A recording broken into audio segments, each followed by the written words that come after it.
ખડોલ હ ગામના સરપંચ ભાન ભૂલ્યા. ઘરની બહાર પાણી ઢોળવા મુદ્દે ઝઘડો કરી મહિલાઓને બેફામ અપશબ્દો બોલ્યા, વિડીયો વાયરલ. આંકલાવ તાલુકાના ખડોલ હ ગામના સરપંચ અને ગામના એક પરિવાર વચ્ચે ગત મંગળવારના રોજ પાણી ઢોળવા બાબતે ઉગ્ર બોલાચાલી થઈ હોવાનો વિડીયો આજરોજ સોશિયલ મીડિયામાં વાયરલ થયો હતો. આ વિડીયોમાં સરપંચ સુરેશભાઈ બેફામ અપશબ્દો બોલતા નજરે પડી રહ્યા હતા. આ વિડીયોની સત્યતા બાબતે તપાસ કરી તો એવું જાણવા મળ્યું કે ઠાકોર પરિવાર દ્વારા પોતાના ઘરમાં દિવાળી નિમિત્તે હાલ સાફ સફાઈ કરવામાં આવી રહી હોવાથી પાણી તેમને ઘરમાંથી બહાર નીકળ્યું હતું. આ પાણી કાઢવા મુદ્દે સરપંચ અને ઠાકોર પરિવાર વચ્ચે બોલાચાલી થઈ હતી. જોત જોતામાં આ બોલાચાલી ઉગ્ર બની હતી. દરમિયાન સરપંચે પોતાના હોદ્દાની મર્યાદા નેવે મૂકી દઈ ઠાકોર પરિવારની મહિલાઓને બેફામ અપશબ્દો બોલ્યા હતા.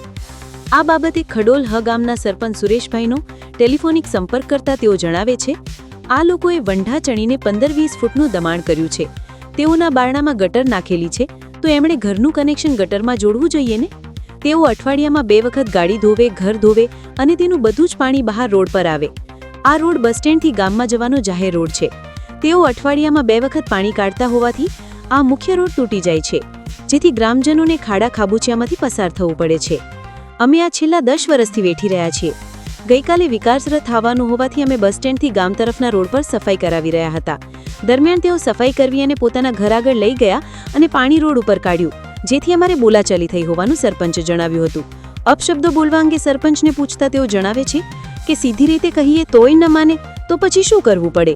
દર વખતે પગે થોડું લગાય. શું નામ આપનું? કપિલા ઠાકોર. શું ઘટના બની હતી પરમ દિવસ? તો ઘરની સાફ સફાઈ કરતા હતા સાંજે 6 વાગ્યા અને ગામના સરપંચ ખડોલથી આવ્યા, રસ્તા પરથી આવ્યા એટલે ગમે ત્યાં અપશબ્દ બોલવા માંડ્યા. અમને તો ખબર પણ નથી કે હું તો ઘરમાં રસોઈ બનાવતી હતી અને બહાર મારા હસબન્ડ જોડે ગમે તેવી અપશબ્દ બોલતા હતા. પછી હું બહાર આવી અને મને ગમે તેવું બોલી ગયા. અપશબ્દો બધા ગારો બધા એવું બોલતા હતા. જી, આપનું નામ? મારું નામ ઠાકોર કૃપાલી નિલેશકુમાર. હું મારા પપ્પાને ત્યાં દિવાળી કામ માટે આવી હતી, 2-3 દિવસના કામ માટે. પછી અમે સાંજે 6 વાગ્યામાં ત્યાં પાણી આવ્યું તો અમે ધાબા પર સાફ સફાઈ કરતા હતા. તો એટલી વારમાં થોડીક અડધો કલાક જેવું થયું તો પાણી ઘરની બહાર ડીપી સુધી પહોંચ્યું. ત્યાં સુધી સરપંચ આવીને ત્યાંથી રહ્યા ગમે તેમ ફાવે એમ મનમાં આવે મોંમાં આવે ગાળો બોલતા હતા, અપશબ્દોને એવું બોલતા હતા. મારી મમ્મીને મારવા સુધી આવી પહોંચ્યા હતા અને મને પણ કેટલી ગાળો અને મને ધમકી પણ આપી હતી. અમે કેટલી વાર કીધું કે અમારા આગળ બ્લોક નથી. આખી સોસાયટીમાં અમારી સોસાયટીમાં આખી સોસાયટીમાં બ્લોક છે. ગટરની સુવિધા અમને કહે છે કે તમે જાતે પાઇપલાઇન લાઈને લગાવો. ગામના લોકો થઈને, ગામના સરપંચ થઈને અમારી જોડે આવું વર્તન કરે એ કેટલું યોગ્ય છે? અમારે આ બાબતે ન્યાય જોઈએ.